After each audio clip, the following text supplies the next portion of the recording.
సువార్త 19వ అధ్యాయం 30వ వచనం.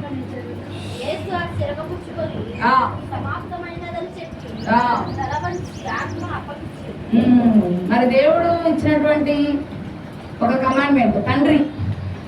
మరి ఒకళ్ళు అడిగారంటే చరిత్రలో, మరి మీ దేవుడు ఈ లోకాన్ని పరిపాలించేవాడైతే మరి 3 దినాలు శిలువ మరణం పొంది సమాధిలో ఉన్నాడు కదా, మరి అప్పుడు లోకాన్ని ఎవరు పరిపాలించాడు అని అడిగారు అట్లా.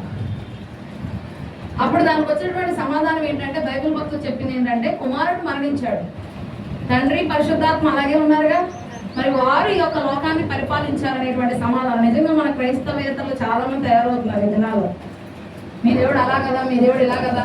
కానీ మన తండ్రి అయితే మంచి మాదిరిని చూపించి వెళ్ళారు, కంప్లీట్ చేశారు ఒక వర్క్ ని. మనం చాలా మొదలు పెడతాం, మధ్యలో వదిలేస్తాం.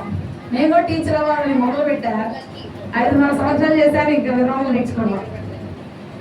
మరి చాలా మంది, మరి మా మమ్మీ అయితే మరి దేవుని కృపను బట్టి నిజంగా దేవుని కుమార్తె కాబట్టి మరి మొదలు పెట్టడం టీచర్గా. మరి కరోనా టైంలో అయితే నాడు నేడు అని అనేక మంది వెళ్ళడం, మరి కరోనాలో చచ్చిపోవడం, తర్వాత సస్పెండ్ అవ్వడం, ఐరిస్ పెట్టారని మరి యాక్సిడెంట్లో అవుతా చాలా మంది చనిపోవడం. మరి అయినప్పటికీ దేవుడు మరి మా మమ్మీని మరి ఆమెకున్న టెన్యూర్ మొత్తం ఫినిష్ చేయడానికి దేవుడు ఎంత కృప చూపించాడంటే, నిజంగా నా కుమార్తెలు మరి ఆమె తల్లిని చూసినావు, దేవుడు చూస్తున్నాడు కదా, తల్లిని చూసింది, తల్లిని చక్కగా బాధ్యతలన్నీ కూడా చివరి మినిట్ వరకు కూడా చూసింది. మరి దేవుడు సమస్తాన్ని చూస్తాడు. నీ జీవితాన్ని ఆశీర్వదించాలంటే ఎందుకో దేవుడు ఈ పాయింట్ ద్వారా ఎక్కువ స్ట్రెస్ చేపిస్తున్నాడు. నాకు కూడా ఆ యొక్క పాయింట్ వర్తిస్తుంది. నా తల్లిని ప్రేమించకపోతే నన్ను దేవుడు ఆశీర్వదించాడు. మరి ఈ సమయంలో మీరు ఒకసారి జ్ఞాపకం చేసుకోండి, మీ తల్లిని మీరు ప్రేమిస్తున్నారా? చిన్నపిల్లలకి అనుకోవాకండి, మీరు కూడా పెద్దవాళ్ళకు కూడా మీ తల్లులు ఉంటే మీరు కూడా గమనించుకోవాలి. మీ తల్లిని ప్రేమిస్తున్నారా, తల్లిని చూస్తున్నారా, తల్లిని విడిచిపెట్టేస్తున్నారా? యేసుబాబయ్య గారు చెప్తా ఉండేవారు వాక్యంలో, ఒక కుమారుడికి తల్లి ఉందంట, ఆమెకి అంతా ఒంటి మీద మచ్చలు ఉండేవంట. ఈ పిల్లవాడిని హాస్టల్లో జాయిన్ చేసి చదివిస్తున్నప్పుడు ఎప్పుడు కూడా ఫ్రెండ్స్కి వాళ్ళ తల్లిని చూపించడానికి ఇష్టపడేవాడు. నువ్వు రాబోతా, నువ్వు ఎందుకు వచ్చావు, నువ్వు వెళ్ళిపో అనేవాళ్ళు.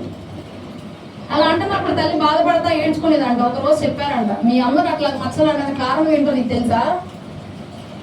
మరొకసారి అగ్ని ప్రమాదం జరిగి మీరు పాకలు ఉన్నప్పుడు నువ్వు ఉయ్యాల్లో ఉన్నావు, నిన్ను కాపాడటం కోసం ఆ ప్రాణాలు లెక్క చేయకుండా వెళ్ళి నిన్ను బయటికి తీసుకొచ్చింది కాబట్టి నీ ఒళ్ళంతా కాలిపోయింది, అందుకని నువ్వు ఈరోజు మీ అమ్మను వద్దంటున్నావు. నువ్వు బ్రతకుండేవాడు కాదు అసలు, మీ అమ్మ నేను ఆ రోజు కాపాడకపోతే. చాలా మంది తల్లి ప్రేమ గుర్తించారు ఈ రోజుల్లో, ఎక్కడ పడితే అక్కడ వదిలేస్తారు. 10 మంది బిడ్డలైనా తల్లి ప్రేమిస్తుందంట, కానీ తన పునాది పెట్టిందంట, కానీ 10 మంది కుమారులు ఒక తల్లిని చూడడం. సరే, మరి సమాప్తం చేశాడు తండ్రి. ఆయనకి ఇవ్వబడినటువంటి పనిని చక్కగా ముగించారు. ప్రసంగి 7వ అధ్యాయం 8వ వచనం మనం చూసినట్లయితే, దయచేసి చూడండి. ప్రసంగి 7:8. కార్యాంతం మేలు, కార్యారంభం ఒకటే. ఓకే, చాలక్క. కార్యారంభం కంటే కార్యాంతం మేలు. Well beginning is half done అంటారు. నువ్వు మంచిగా మొదలు పెట్టావంటే సగం పని అయిపోయినట్టే, అవునా? మొత్తం పనంతా కూడా నువ్వు ముగించినట్టే. కొంత మాట నువ్వు విన్నప్పటికీ సరే, కొంత చేయాలని మంచిగా ఒక మంచి ఇనిషియేటివ్తో నువ్వు ముందుకు వచ్చావంటే అది ఏ పని చేయాలన్నా సరే నువ్వు చక్కగా చేయగలుగుతావు. మరి తండ్రి ఒక సందర్భంలో అంటాడు, తండ్రి నీ చిత్తమైతే ఈ గిన్నె నా ఎదురుని తొలగించి అంటాడు. అయినప్పటికీ నీ చిత్తమే, నా ఇష్టం కాదు.